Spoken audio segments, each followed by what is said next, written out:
எப்படி உடஞ்ச கை வச்சு கரெக்டா பண்றீங்க? அதெல்லாம் ஒரு பாசம், அதெல்லாம் ஒரு அஃபெக்ஷன். எவ்வளவு அருமையா ஆறுதலா பேசுறப்பா நீ. நீ உணர்ச்சி வச்சத அடக்கு, சென்டிமெண்ட கட்டுப்படுத்து. அப்பதான் உனக்கு நல்லது. மாப்ள, என் கண்ணையே உங்கள்ட்ட ஒப்படைக்கிறேன். நல்லா செய்யறாப்ல. நல்லா நல்லா வளர்த்துறீங்க. பாத்துக்கிறேன்னு சொல்லுங்க. பாத்துக்கிறீங்க. நீங்க இருக்கணும் ஆசையா, ஜஸ்டா இருக்கணும் ஆசையா உங்களுக்கு? யாரு நல்லா சமைக்கிறாங்களோ அவங்க இருக்கணும். என்ன அப்ப கேட்டா ரெண்டு பேருமே இருக்க மாட்டீங்க, பரவாயில்லையா? நான் சொல்றதை செய்யுங்க. என்ன டிஷ் பண்றீங்க? சிக்கன் சுக்கா. யாருக்கா? சிக்கன் சுக்கா.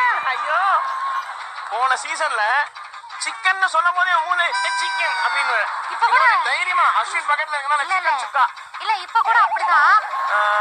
வீங்கி இருக்கு. அதனால நீ வந்து இந்த 10 நிமிஷம் நீ சமை. ஓகே. அதுக்கப்புறமா நீ கிளம்பு, சுனிதா சமைக்கட்டும். ஓகே. அப்படி எல்லாம் சொல்லாதீங்க சார். கருகுது எப்படி நான் விட்டு போறது? இந்த கையை வச்சு எப்படி சமைப்பேன்? இல்ல ஷெஃப், நான் பண்ணுவேன் ஷெஃப். என்ன புரியுது? அவ அஸ்வினுக்காக காலையே சமைப்பான். காலைல சமைப்பேன். இருங்க, அவனுக்கு வந்து செய்யறதுக்குன்னு ஒரு மனசு ஒண்ணு இருந்ததா கண்டிப்பா என்ன வேணா செய்யலாம். இது வந்து மக்களுக்கு நான் சொல்ற கருத்தே. என் முடிவை நான் மாத்திக்கிட்டேன். ஓ, நமக்கு நான் ஹெல்ப் பண்றேன். நீ பரவாயில்ல, நீ